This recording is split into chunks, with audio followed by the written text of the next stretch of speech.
हरि ओम. वक्रतुंड महाकाय सूर्यकोटी समप्रभ निर्विघ्नं कुरु मे देव सर्वकार्येषु सर्वदा. गुरुर्ब्रह्मा गुरुर्विष्णू गुरुदेवो महेश्वरा. गुरुस्साक्षात् परब्रह्म तस्मै श्री गुरुवे नमः. हरि ओम. सर्व साधकांना माझा विनम्र नमस्कार.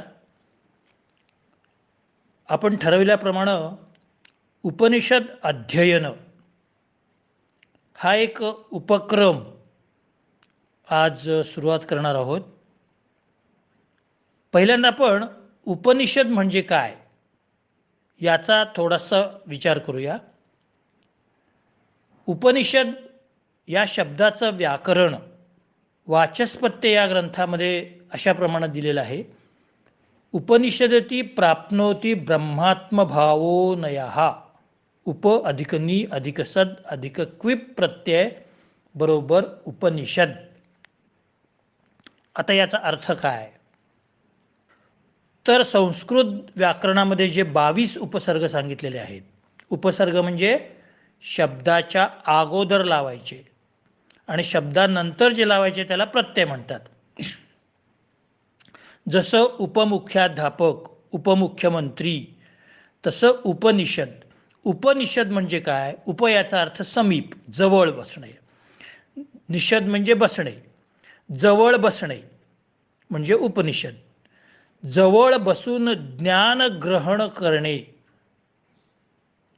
आणि त्यातून जे ग्रंथ तयार झाले त्याला उपनिषद म्हटलेलं आहे. बरं, हे ज्ञान कुणाच्या जवळ बसून ग्रहण करायचं आहे? तर विद्वानांच्या जवळ, ऋषींच्या जवळ, तत्त्ववेत्त्यांच्या जवळ, ज्ञानी माणसांच्या जवळ बसून हे ज्ञान संपादन करायचं आहे. या उपनिषदाला ब्रह्मविद्या असंही म्हटलेलं आहे. बरं, ही उपनिषद लिहिण्याचा मुख्य उद्देश काय आहे? तर वेदामध्ये काही गूढ अशा गोष्टी आहेत. त्या गूढ गोष्टींचं आकलन या उपनिषदाद्वारे केलेलं आहे. म्हणून ह्यांना उपनिषदांना वेदांत असं सुद्धा म्हटलेलं आहे. भारतीय संस्कृतीची जे सुरुवातीपासूनची साहित्याचे प्रकार आहेत, म्हणजे पहिल्यांदा वेद, नंतर ब्राह्मण ग्रंथ, नंतर आरण्यक आणि मग उपनिषद, असा हा अध्ययनाचा क्रम आहे.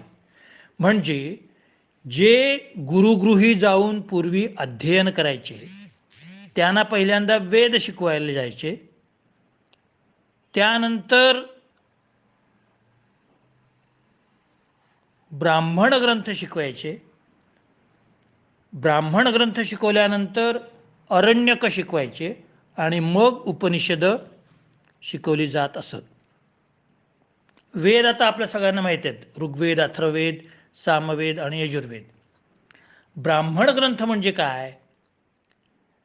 तर पूर्वीच्या काळी जे हे ब्राह्मण ऋषी होते, ज्याच्यामध्ये ब्रह्म म्हणजे काय, ब्रह्मम जानाति इति ब्राह्मणः, जो ब्रह्म जाणतो तो ब्राह्मण. मग या ब्रह्माविषयी ज्या ग्रंथांमध्ये जास्तीत जास्त सविस्तरपणे उहापोह केलेला आहे ते ब्राह्मण ग्रंथ. अरण्यक म्हणजे काय? तर अरण्यामध्ये बसून किंवा हिंडत असताना जे ऋषीमुनींना आकलन व्हायचं, त्यांच्यावरती चर्चा करून जे ग्रंथ लिहिले गेले ते सगळे अरण्यक आहेत. आणि मग उपनिषद, आत्ता मी सांगितल्याप्रमाणे गुरुच्या जवळ बसून वेदांचा गूढार्थ स्पष्ट करून घेणे हा उपनिषदाचा हेतू आहे. ब्राह्मण ग्रंथ, आरण्यक आणि उपनिषद या सगळ्यांना वेदांत असंच म्हटलेलं आहे, कारण ते वेदांच्या नंतर आलेले आहेत आणि त्या ग्रंथांमध्ये वेदांच्या विषयी काही संदर्भित असे विषय घेऊन त्याची रचना केलेली गेलेली आहे. की वेदांमध्ये ज्या गोष्टीचं आकलन सर्वसामान्य माणसाला होऊ शकणार नाही, सर्वसामान्य विद्यार्थ्याला होऊ शकणार नाही, ते सिम्प्लिफाय कसे करता येतील, ते सोप्या भाषेत कसे करता येतील, याचा ऋषीमुनींनी विचार केला आणि मग ब्राह्मण ग्रंथ, आरण्यक आणि उपनिषद याची निर्मिती झाली. उपनिषद, गीता आणि ब्रह्मसूत्र या तिन्हींना मिळून प्रस्थानत्रयी असं म्हटलेलं आहे. प्रस्थानत्रयी म्हणजे काय, तर हे सगळे वेदांचे सारांश असलेले आहेत की ज्यामुळे वेदांचा महत्त्वाचा भाग सुलभप्रमाणे आपल्याला कळतो. म्हणून यांना प्रस्थानत्रयी असं म्हटलेलं आहे. उपनिषदाचं स्वरूप हे बरंचसं चर्चात्मक आहे. उपनिषद एकूण 11 आहेत. ईशावास्य, केन, कठ, प्रश्न, मुंडक, मांडुक्य, ऐतरेय, तैत्तरीय, श्वेताश्वतर, बृहदारण्यक आणि छंदोग्य ही मुख्य 11 आहेत. तशी उपनिषदं खूप आहेत, परंतु आपण यातल्या 9 त्यातल्या त्यात प्रमुख उपनिषदांचा विचार करणार आहोत. म्हणजे बृहदारण्यक आणि छंदोग्य ही फार मोठी उपनिषद आहेत आणि फार समजायला क्लिष्ट आहेत. त्यामुळं ती 2 उपनिषदं सोडून आपण जी 9 प्रमुख उपनिषद आहेत, म्हणजे ईशावास्य, केन, कठ, प्रश्न, मुंडक, मांडुक्य, ऐतरेय, तैत्तरीय आणि श्वेताश्वतर उपनिषद, अशा 9 उपनिषदांचा आपण विचार करणार आहोत. तर आता पहिलं उपनिषद आपण पाहूया. पहिल्या उपनिषदाचं नाव आहे ईशावास्य उपनिषद. ईशावास्य उपनिषदाचा अर्थ असा आहे, ईशावास्य भगवंताचा अस्तित्वाचा विचार करणारं हे उपनिषद आहे. भगवंत कुठे असतो याचा विचार करणारा हा उपनिषदाचा पहिला प्रकार आहे. सुरुवातीला शांतीपाठ त्यांनी सांगितलेला आहे. ओम पूर्णमदः पूर्णमिदं पूर्णात् पूर्णमुदच्यते पूर्णस्य पूर्णमादाय पूर्णमेवावशिष्यते. ओम शांती शांती शांती. आता ओम याचा अर्थ सच्चिदानंद घन असलेला भगवंत. पूर्णमदः, पूर्णमदः म्हणजे काय, जो भगवंत हा सर्व प्रकारे पूर्ण आहे, ज्याच्यामध्ये कोणतीही न्यूनता नाही, असा हा ब्रह्म, म्हणून त्याला पूर्णमदः असं म्हटलेलं आहे. पूर्णम अदः पूर्णमदः. तर मग हा जो ब्रह्म आहे हा पूर्ण आहे, म्हणून त्याला पूर्णमदः म्हटलेलं आहे. त्यानंतर पूर्णमिदम, हे विश्वसुद्धा पूर्ण आहे. इदम म्हणजे विश्व, विश्वाला उद्देशून हे इदम सर्वनाम वापरलेलं आहे. पूर्णात पूर्णम उदच्यते, या पूर्ण ब्रह्मापासून, पूर्ण परब्रह्मापासून हे पूर्ण विश्व निर्माण झालेले आहे. पूर्णस्य पूर्णम आदाय, या पूर्ण परमेश्वराचे पूर्णत्वामधून जर पूर्ण काढून घेतले तरीही तो पूर्णच राहतो. पूर्णम एव अवशिष्यते, पूर्णपणे शेष उरतो. आता याचा थोडासा खुलासा करतो. पहिली गोष्ट काय सांगतायत, ब्रह्म हा पूर्ण स्वरूप आहे, त्याच्यामध्ये कोणतीही कमतरता नाही. पूर्णम अदः. त्यानंतर पूर्णमिदम, हे विश्वसुद्धा पूर्ण आहे. हे पूर्ण विश्व त्या पूर्ण परब्रह्मापासून निर्माण झालेले आहे. इथपर्यंत खूप सोपं आहे. या पूर्ण परब्रह्मापासून हे पूर्ण विश्व निर्माण झालेले आहे. त्यानंतर पूर्णस्य पूर्णमादाय, म्हणजे ह्या विश्वातून जर पूर्ण काही काढून घ्यायचं ठरवलं किंवा प्रयत्न केला, ते कुणालाच शक्य नाही, पण तरीही तो पूर्णच उरतो. हे कसं? तर जसं शून्य उणे शून्य बरोबर शून्यच, हे जसं आहे. आता हे शून्य म्हणजे आपण गोल धरायचं, हे गोल विश्व आहे, ते पूर्ण परब्रह्माने व्यापलेलं आहे. ते विश्व कोणी काढून घेऊ शकत नाही. बरं, ते विश्व काढून घेतलं तरी पूर्ण ब्रह्म उरणारच आहे, कारण ते पूर्ण ब्रह्मापासूनच निर्माण झालेलं आहे. पुन्हा पूर्ण विश्व निर्माण करून पुन्हा पूर्ण ब्रह्म हा वेगळाच झालेला आहे विश्वापासून. तो विश्वामध्ये अंशरूपाने उरलेला असला तरी पूर्ण ब्रह्म हा पुन्हा वेगळा आहे. म्हणून विश्वातून जरी पूर्ण काढून घ्यायचं ठरवलं तरी पूर्णम एव अवशिष्यते, तरी पूर्णपणे ब्रह्म उरतोच, असा या अर्थ या शांतीपाठाचा आहे. आणि मग नंतर ते सांगतात शांती शांती शांती. जेव्हा आपण 3 वेळेला शांती शांती शांती असं म्हणतो त्यावेळेला त्याचा अर्थ असा होतो की आध्यात्मिक, अधिदैविक आणि अधिभौतिक या त्रिविध तापापासून मुक्ती. आध्यात्मिक म्हणजे काय? आपल्याला जे ताप, सर्दी, खोकल्यापासून हार्ट अटॅकपर्यंत जे आजार होतात ते सगळे आध्यात्मिक. अधिदैविक म्हणजे काय? भूकंप, सुनामी यापासून जे दैवाचा कोप झाल्यामुळे जे आजार होतात ती दुःख. आणि अधिभौतिक म्हणजे एखादा विषारी प्राणी चावणे, अपघात होणे, झाडावरून पडणे वगैरे, हे जे असतात हे असे हे त्रिविध ताप आहेत, आध्यात्मिक, अधिदैविक आणि अधिभौतिक. म्हणून 3 वेळेला ओम शांती शांती शांती असं म्हटलेलं आहे. म्हणजे या 3 तापापासून हे भगवंता आम्हाला मुक्त कर, किंवा या 3 तापापासून आम्हाला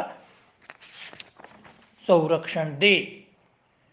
त्यानंतर सांगतायत, अतिशय महत्त्वाचा श्लोक आहे, ईशावास्यमिदं सर्वं यत्किंचित जगत्याम जगत तेन त्यक्तेन भुंजिता मा क्रुधा कस्यचित् धनम. हे सगळं जग जे आहे हे परमेश्वरानं व्यापलेलं आहे आणि तो परमेश्वर चराचरामध्ये आहे. परमेश्वर नाही अशी कोणतीही गोष्ट नाही. परमेश्वर हा सर्वांचा आधार आहे, सर्व गोष्टींचं नियमन म्हणजे कंट्रोल करणारा आहे, सर्वांचा अधिपती आहे म्हणजे सगळ्याचा राजा आहे, सर्वशक्तिमान आहे, सगळ्यांहून तो शक्तिमान आहे, सर्वज्ञ आहे, सर्व जाणणारा आहे, सर्व कल्याण गुणस्वरूप आहे म्हणजे सगळ्यांचं कल्याण करण्याची मानसिकता असलेला असा तो आहे. याला सगळ्याला मिळून सर्वम हे जे या श्लोकात आलं आहे, ईशावास्यमिदं सर्वम, या सर्वमचा अर्थ एवढा सगळा आहे. सर्वांचा आधार, सर्वांचं नियमन करणारा, सगळ्यांचा अधिपती असलेला, सगळ्यांचा शक्तिमान असलेला आणि सर्व ज्ञान असलेला आणि सगळ्यांचे कल्याण करणारा. मग अशा या परमेश्वराचं काय करायचं आहे? आपण निरंतर चिंतन करायचं आहे. हे निरंतर चिंतन का करायचं आहे? की या भगवंतानी सर्व गोष्टी निर्माण केलेल्या आहेत, त्या आपल्यासाठीच केलेल्या आहेत. धान्य, झाडं, फळं, फुलं, वृक्ष, गाय, म्हैस, त्यांचं दूध, हे सगळं आपल्यासाठीच निर्माण केलेलं आहे. पण त्याचा उपभोग घेत असताना आपल्याला पाहिजे तेवढाच उपभोग घ्यायचा आहे. त्याबद्दलची लालसा करायची नाही आहे, त्याचा संचय करायचा प्रयत्न करायचा नाही आहे. भगवद्गीतेच्या 9व्या अध्यायाच्या 4थ्या श्लोकात, 10व्या अध्यायाच्या 39व्या आणि 42व्या श्लोकात हेच सांगितलेलं आहे की विषयांच्या आहारी जायचं नाही, आसक्त व्हायचं नाही आहे. कारण हे सगळं परमेश्वराचं आहे असं समजून त्याचा उपभोग घ्यायचा आहे. म्हणून या उपनिषदाला ईशावास्य असं म्हटलेलं आहे. भगवंताचं अस्तित्व प्रत्येक पदार्थामध्ये आहे. आसक्तीच ठेवायची असेल तर भगवंताची, परब्रह्माची ठेवायची आहे. परमेश्वराने निर्माण केलेल्या पदार्थांची आसक्ती ठेवायची नाही. हे या उपनिषदामध्ये वेदातलं गूढ ज्ञान सांगितलेलं आहे. ईशावास्य हा अत्यंत गूढ शब्द मानलेला आहे आणि त्याचं विश्लेषण या उपनिषदामध्ये केलेलं आहे. मग या ईशावास्याच्या संदर्भाने या पुढच्या सगळ्या गोष्टी आलेल्या आहेत. पुढं सांगतायत. आता आपण वेदातल्या ऋचा म्हणतो, गीतेतले श्लोक म्हणतो, भागवत महापुराणातले श्लोक म्हणतो, पण उपनिषदात जे आहेत त्याला मंत्र म्हणायचं असतं. आत्ता जो आपण बघितला ईशावास्यमिदं सर्वं यत्किंचित गतिं जगत्याम जगत तेन त्यक्तेन भुंजिता मा गृधा कस्य सिद्धनम, हा मंत्र आहे. ह्याला श्लोक म्हणायचं नाही. उपनिषदामध्ये जे असे आहेत संस्कृत, ज्याला आपण एरवी श्लोक म्हणतो, त्याला इथं श्लोक म्हणायचं नाही, त्याला मंत्र म्हणायचं आहे. असो, या पुढं ते या उपनिषदात सांगतायत की भगवंत हा कुठल्या प्रकारे अस्तित्वात आहे, तर तो कर्ता आहे. म्हणजे करणारा सगळा तोच आहे. आपण म्हणतो ना कर्ता करविता, तसं तो धर्ता आहे, धारण करणार आहे. तो हर्ता आहे. हर्ता म्हणजे दुःखाचं हरण करणार आहे. म्हणून अशा या परमेश्वराचं आपलं कर्तव्य कर्म करत असताना स्मरण करायचं आहे. माझं कर्तव्य कर्म मी करतो आहे हे करत असताना, हे भगवंता माझ्याकडून माझं कर्तव्य कर्म हे चांगल्या प्रकारे करून घे, अशी त्याला प्रार्थना करून मग आपण आपलं कर्तव्य कर्म करायचं आहे.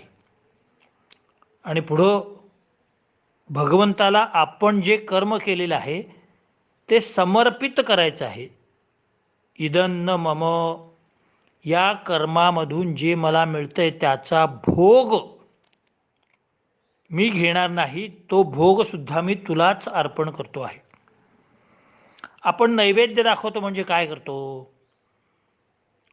मी पैसे मिळून आणलेलं सामान आहे किराणा दुकानातून, माझ्या पत्नीने त्याचा स्वयंपाक केलेला आहे, तो नैवेद्य मी तुला दाखवतो आहे. याचा अर्थ काय?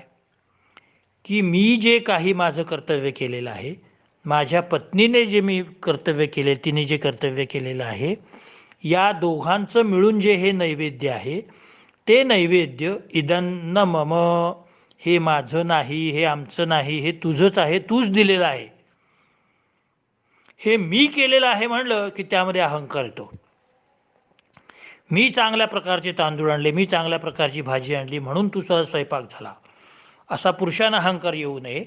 आणि मी चांगला स्वयंपाक केला, मी खूप छान त्याच्यामध्ये मसाला वगैरे काय असेल ते घातलं म्हणून स्वयंपाक चांगला झाला, म्हणून नैवेद्य चांगला झाला, असं स्त्रियांनाही अभिमान येऊ नये. म्हणून दोघांनी म्हणावं इदन्न मम, हे नाही बाबा, हे भगवंता, हे तू आम्हाला बुद्धी दिलेली आहेस, नाहम करता हरिः करता तत्पूजा करणं अखिलम, अशा रीतीने हा नैवेद्य दाखवायचा आहे. म्हणून त्या अन्नाचा भोग घ्यायचा आधी हे भगवंताला अर्पण करायचं आहे की हे भगवंता, हे तूच दिलेलं आहे, याबद्दल मला अहंकार देऊ नकोस. अशा रीतीने या भगवंताचं अस्तित्व मान्य करायचं आहे. पुढं ते सांगतायत की मनुष्य जन्म हा अत्यंत श्रेष्ठ आहे. 84 लक्ष योनी पार केल्यानंतर मनुष्य जन्म मिळतो. या मनुष्य जन्मामध्ये आपण काय करतो? भरपूर यश मिळवतो, कीर्ती मिळवतो, वैभव मिळवतो, नाव मिळवतो. परंतु हे मिळवल्यानंतर आपल्याला अहंकार आला नाही पाहिजे. मी आमदार झालो, मी खासदार झालो, मला इतके पुरस्कार मिळाले, माझी एवढी पुस्तकं प्रसिद्ध झाली, माझे एवढे ग्रंथ प्रकाशित झाले, मी इतक्या ठिकाणी व्याख्यानं दिली, मी एवढा बुद्धिमान आहे, मी अमुक केलं, मी तमुक केलं, मी इतके हे पूर्ण केले, असं मनामध्ये आलं की ते अहंकाराचं मूळ स्वरूप सुरू होतं. त्याऐवजी हे भगवंता, तू हे माझ्याकडून करून घेतलेलं आहेस, अशा प्रकारे भगवंताचं अस्तित्व मनामध्ये मानायचं आहे. बघा, हे संपूर्ण भगवंताच्या अस्तित्वावरती अवलंबून असलेलं उपनिषद आहे. कोणत्या कोणत्या प्रकाराने भगवंताचं अस्तित्व मानायचं आहे याचं उत्तर याविषयीची चर्चा यामध्ये केलेली आहे. समजा आपण आपल्या आयुष्यामध्ये नाव मिळवलं, कीर्ती मिळवली, यश मिळवलं आणि त्याचा आपला अहंकार झाला, तर आपल्याला पुढच्या जन्मी अत्यंत वाईट अशी योनी प्राप्त होते, असं या उपनिषदात सांगितलेलं आहे. म्हणजे किडा पतंग अशा प्रकारच्या हीन योनीमध्ये आपल्याला जन्म होतो. म्हणून आपण हे करायचं नाही. आणि एक गोष्ट लक्षात ठेवायची, परमेश्वर अचल सुद्धा आहे आणि स्थिर सुद्धा आहे. आपल्या मनाची गती मात्र प्रचंड चंचल आहे. आपलं मन निरनिराळ्या आकर्षणाकडे जात असतं, परंतु आपलं मन अचल असलेल्या परमेश्वराच्या ठिकाणी लावायचं आहे आणि तो अचल आहे अशा पद्धतीचं अस्तित्व मानायचं आहे. बघा, वेगवेगळ्या प्रकाराने अस्तित्वाची दखल या उपनिषदामध्ये घेतलेली आहे. मग परमेश्वर एकाच वेळेला अचल आहे आणि वेगवान सुद्धा आहे, हे कसं? तर परमेश्वर अचल कसा आहे, तर तो स्थिर आहे. तो कधी स्थिर होतो? तुम्ही त्याला मनामध्ये स्थिर केल्यानंतर तो स्थिर होतो. आणि तो अचल कसा आहे? तो चराचरामध्ये अस्तित्व दाखवत असतो, म्हणून तो वेगामध्ये नवीन नवीन योन्यांमध्ये प्रवेश करतो, नवीन नवीन जीवराशीमध्ये तो जात असतो, चराचरामध्ये जात असतो. म्हणून तो अचल असतो, तो मनामध्ये, आणि वेगवान असतो, तो सृष्टीमध्ये असतो. तो एवढा वेगवान आहे की त्याच्या पर्यंत आपलं मन पोहोचू शकत नाही, असं ह्याने सांगितलेलं आहे, स्पष्ट सांगितलेलं आहे. म्हणून आपण काय करायचं आहे, या भगवंताच्या अचिंत्य शक्तीचं स्मरण करायचं आहे. त्या अचिंत्य शक्तीचं स्मरण का करायचं? की ही अचिंत्य शक्ती माझ्या पाठीमागे असू दे आणि माझ्या दुःखामध्ये ही अचिंत्य शक्ती मला मदत करू दे. म्हणून संपूर्ण आयुष्य नामस्मरणात खर्च करा. मिळालेलं धन भगवंतासाठी खर्च करा. चैन करू नका, भोग घेऊ नका, असं या उपनिषदामध्ये सांगायला लागलेले आहेत. त्यानंतर सांगताय की भगवंताची शक्ती एवढी अचिंत्य आहे की तो भक्तासाठी सगुण साकार सुद्धा सहज होतो. जो भगवंत त्याला प्रेमाने बोलवतो, भक्तीने बोलवतो, त्याच्यासाठी तो सगुण साकार रूपात सुद्धा होतो. जसा पुंडलिकाला झाला, जसा नामदेव महाराजांना झाला, जसा संत ज्ञानेश्वर महाराजांना झाला, जसा संत तुकाराम महाराजांना झाला, अनेक संतांना झाला, पुरंदरदासांना झाला, तसा तो सगुण स्वरूपात साकार होतो. आणि योग्यांना, साधकांना तो निर्गुण स्वरूपामध्ये दिसतो. आता निर्गुण स्वरूपामध्ये दिसतो कसा? तो दिसत नाही, तो जाणवतो. कसा जाणवतो? फूल आहे, फुलाला अतिशय सुंदर वास आहे, तो वास आपल्याला जाणवतो, दिसत नाही. वास दिसतो का? नाही दिसत. गुलाबाच्या फुलाचा वास किंवा मोगऱ्याच्या फुलाचा वास अतिशय सुंदर येतो, आपल्याला अतिशय सुखावून जातो. पण मला जर तू वास माझ्या डोळ्याला दाखव असं आपण जर कुणाला म्हणालो तर तो दाखवू शकणार नाही, किंवा आपणही कुणाला दाखवू शकणार नाही. तो जाणवतो. तसं भगवंताचं निर्गुण निराकार स्वरूप हे जाणवून घ्यायला लागतं, ते योग्यांना शक्य असतं. आणि जो भक्त प्रेमाने आणि भक्तीने भगवंताची आराधना करतो, स्मरण करतो, त्याच्याजवळ परमेश्वर सगुण साकार रूपाने सुद्धा येऊ शकतो. ही त्याची अचिंत्य शक्ती आहे. आणि या अचिंत्य शक्तीच्या अस्तित्वामध्ये तो कसा आहे हे ईशावास्य उपनिषदामध्ये सांगितलेलं आहे. पुढं सांगतायत, जो मनुष्य या पुरुषोत्तम परमात्म्याकडे पाहतो, तो असलेला पुरुषोत्तम असा परब्रह्म परमात्मा आपल्या भक्तांकडेही पाहतो. ये यथा मां प्रपद्यन्ते तां तथैव भजाम्यहम्. हे जो भक्त जाणतो, मला जशा पद्धतीने भक्त बघतो त्या पद्धतीने मी त्याच्याकडे पाहतो. अनन्यास चिंतयन्त्यो मां ये जनां पर्युपासते तेषां नित्याभियुक्तानां योगक्षेमं वहाम्यहम्. जो मनुष्य माझं चिंतन सतत करत असतो त्याच्या उदरनिर्वाहाची काळजी मी घेतो, जशी सुदाम्याची घेतलेली आहे, जशी अनेक भक्तांची घेतलेली आहे. आणि मग अशा प्रकारचा हा परमेश्वर आपल्याला काय बुद्धी देतो की तू माझी जशी सेवा करतोस तशी गोरगरिबांची ही सेवा कर. त्या लोकांना सुख मिळेल कसं ते बघ. त्यामध्ये तू भगवंताला पहा. आणि यालाच त्याने भगवत दृष्टी असा नवीन शब्द या ईशावास्य उपनिषदामध्ये वापरलेला आहे. तत्र को मोहः कहा शोक एकत्वम अनुपश्यतः. जेव्हा भगवंताला मनुष्य जाणतो त्यावेळेला त्याला भगवत दृष्टी प्राप्त होते. ही भगवत दृष्टी हा शब्द अत्यंत महत्त्वाचा आहे. भगवत दृष्टी प्राप्त होते म्हणजे काय? त्याने कुठंही बघितलं तरी त्याला भगवंतच दिसतो. तो भिंतीकडे बघू दे, पाण्याकडे बघू दे, डोंगराकडे बघू दे, झाडाकडे बघू दे, तिथं त्याला भगवंतच दिसतो. तुम्हाला एक गोष्ट सांगतो मी. 3 ऋषी होते. त्या 3 ऋषींना इंद्राने एकदा आपल्या सभेत बोलवलं. या 3 ऋषी अतिशय तपस्वी आहेत. यापैकी श्रेष्ठ कोण हे त्याला बघायचं होतं. आणि इंद्राच्या सभेत आल्यानंतर त्याने अप्सरांना नृत्य करायला सांगितलं. त्या अप्सरा अत्यंत दिलखेचक असं नृत्य करत होत्या. त्यातला पहिला जो ऋषी होता तो हे नृत्य सुरू झाल्यानंतर त्याने एक 5 मिनिटं पाहिलं आणि तो पळून गेला. दुसरा ऋषी होता तो तिथंच बसला, पण त्याने डोळे झाकून घेतले घट्ट. आणि तिसरा ऋषी शांतपणे ते नृत्य पाहत बसला. नृत्य संपल्यानंतर इंद्राने विचारलं, महाराज तुम्ही एवढे मोठे ऋषी आहात, तपस्वी आहात, पण तुम्ही अप्सरेचं नृत्य अगदी शांतपणे पाहत बसलात, मग तुम्हाला मोह झाला असं आम्ही म्हणायचं का? तेव्हा ते ऋषी म्हणाले, अप्सरेने नृत्य केलं इथं?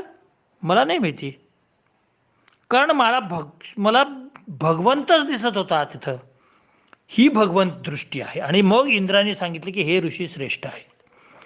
समोर अप्सरेचं नृत्य चाललेलं असताना त्या ठिकाणी सुद्धा त्यांना भगवंतच दिसला. याला केवढी मोठी तपश्चर्या लागते. आणि ही भगवत दृष्टी या ईशावास्य उपनिषदामध्ये सांगितलेली आहे. सर्वत्र भगवंत दिसत असताना मग शोक मोहादी हे विकार का बरं होतील? होणारच नाहीत. कारण भगवंतामध्ये एकदा आपली दृष्टी स्थिर झाल्यानंतर आपल्याला शोक आणि मोह यासारख्या संवेदना होतच नाहीत. फक्त भगवंतच दिसायला लागतो आणि आपण परमानंदामध्ये विलीन होतो. त्या ठिकाणी फक्त आनंदच असतो. संतांची या गावा प्रेमाचा सुकाळ नाही तळमळ,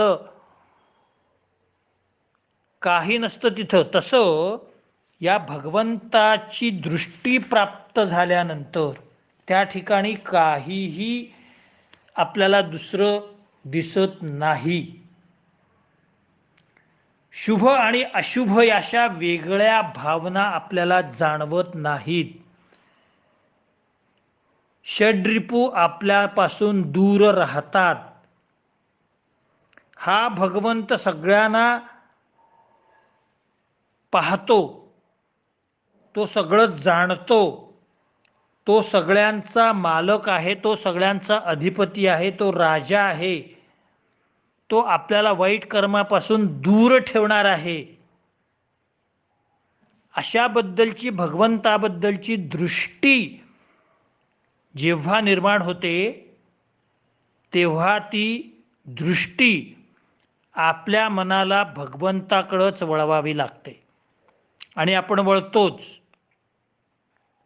आणि ही भगवत दृष्टी एकदा प्राप्त झाली की मनामध्ये कोणतेही शुभ अशुभ विचार येत नाहीत, किंबहुना शुभ आणि अशुभ हा फरकच जाणवत नाही,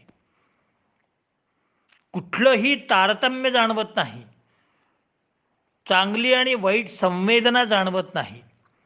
सुख आणि दुःखाच्या पलीकडं मनुष्य जातो. हे परमेश्वराचं अस्तित्व सिद्ध करण्यासाठी पुरेसं आहे. अशा रीतीने भगवंताचं अस्तित्व सांगणारं हे ईशावास्य उपनिषद आहे. हे आज आपण यातला अर्धा भाग बघितला आहे. एकूण ह्याच्यामध्ये 18 श्लोक 18 मंत्र आहेत. त्यातले 9 मंत्र आत्ता आपण बघितलेले आहेत. उद्या आपण उरलेले 9 मंत्र पाहूया. आता मी या ठिकाणी इथंच थांबतो. तुम्ही कृपया सर्वांनी मला अत्यंत मनापासून प्रामाणिकपणे सांगा, माझं यामध्ये काहीतरी चुकत असेल तर ती चूक मला दाखवून द्या, म्हणजे मला ती सुधारण्याची संधी द्या. आणि तुम्हाला उपनिषदाचा हा भाग कसा वाटला हा अभिप्राय मला तुमच्याकडून अपेक्षित आहे. कारण मी पहिल्यांदाच या उपनिषदाचा अभ्यास करून त्याचा विमर्श आपल्यासमोर मांडतोय. गेले जवळजवळ 6 महिन्यापासून जास्त मी उपनिषदांचा अभ्यास केलेला आहे, या 9 उपनिषदांचा. आणि माझ्या बुद्धीला जसं झेपेल तसं मी या उपनिषदांचं विश्लेषण करायचा प्रयत्न करतोय. कृपया आपला अभिप्राय मला अपेक्षित आहे, तेवढा द्यावा ही विनंती करतो. आणि आज मी इथंच थांबतो.